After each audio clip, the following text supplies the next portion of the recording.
Il est avec nous, le président de la Fédération ivoirienne des sports automobiles. Bonsoir, président Siandou Fofana. Bonsoir.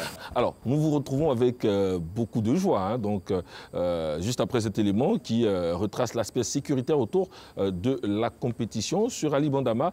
51e édition, quand même, c'était un pari qu'il fallait gagner. Est-ce qu'on peut le dire aujourd'hui, vous avez gagné ce pari, vous avez relevé le défi? Oui, bien sûr, nous avons relevé le défi. Le pari a été gagné, le niveau était élevé. Surtout qu'il y a eu vraiment une bataille rangée entre les concurrents. Et, en l'occurrence, Tino qui est en face de moi ici. Et dommage que Gary Chen n'est pas là, c'est très dommage. Mais déjà, ça avait commencé depuis la fondation. C'est un Bandama avec, on dira, un calendrier exceptionnel. Et puis, naturellement, un jour de compétition en plus. C'est 4 jours, finalement, que ces pilotes ont eu donc, sur le terrain. Et puis, un aspect sécuritaire tout autour. Mais on va quand même revenir sur cet incident. Vous allez nous expliquer votre version, l'incident avec Gary Chen. Il faut dire qu'on a fait 3 jours de rallye. Il fallait rehausser le niveau et montrer un peu le Bandama d'avant. Ils n'ont pas vécu ça, mais nos champions d'aujourd'hui, il fallait s'y essayer un peu. On a essayé, ils ont eu un peu de tout. De la boue, de la pluie, de la poussière, on a commencé. C'est ça le Bandama. Il y avait un peu d'endurance. Ils ont vécu ça. Je crois que l'expérience a été bonne. Donc, concernant l'accident, vraiment, c'est un truc malheureux. Parce que Gary, quand même, il a le coup de volant. Mais il ne sait pas ce qui doit arriver, arrive. Et c'est arrivé. C'est déplorable.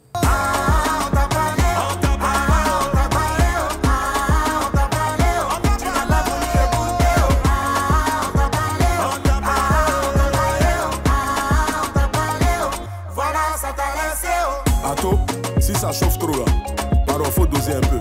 Jouer là, c'est bon, hein, mais faut pas ça devenir prison. La famille compte sur toi.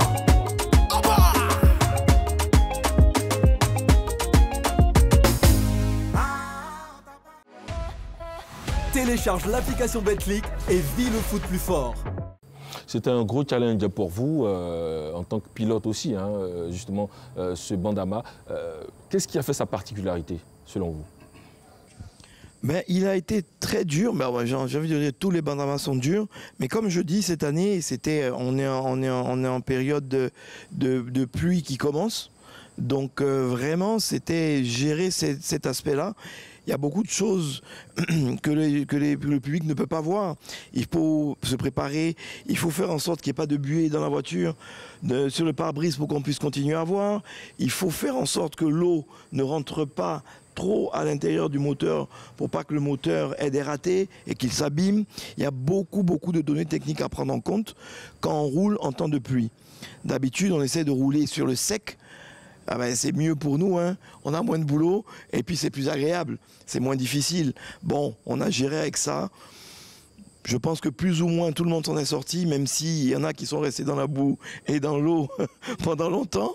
Mais bon, nous, on a réussi à passer au travers et c'est bien. Ce sont des champions à féliciter, Président. Oui, bien sûr. Il fallait cette expérience, il fallait vivre ça vraiment. Et quand j'ai fait l'ouvrir ce matin, quand j'ai vu, avant-hier, quand j'ai vu l'eau dans la première spéciale, j'ai dit ça y est, on retrouve les Bandamas. 6 km, ça a été une endurance pour eux. 6 km. Alors, vous avez eu combien de véhicules au départ et à l'arrivée? Bon, ben, on avait 27 voitures, 27 inscrits, 24 je crois ont pris le départ.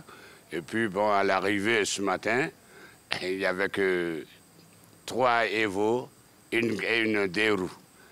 Et les autres étaient pris en compte par rapport au nouveau départ. Ben, ça montre toute la complexité, hein, justement. Oui, ça montre que l'endurance était là vraiment. Tino, il a été à la hauteur de sortir de ce bourbier et puis se pointer le nez au premier, vraiment. Bravo. Alors, vous avez le mérite, hein, on dira, de remporter ce Bandama. C'est vrai qu'il y a eu plusieurs facteurs assez difficiles, hein, des défis que vous avez relevés. Est-ce que, finalement, gagner une course de rallye, il y a aussi un facteur chance qui se rajoute?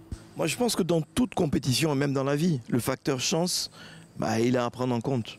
Parce que si on n'a pas un tout petit peu de chance, quand c'est limite qui fait tourner la pièce, qui fait tomber la pièce dans le bon sens pour nous, bah forcément à chaque fois on a des galères. Bon là, franchement, tout s'est associé et confabulé pour qu'on arrive à ce résultat-là. Et on en est vraiment heureux et fiers. Voilà. C'est clair.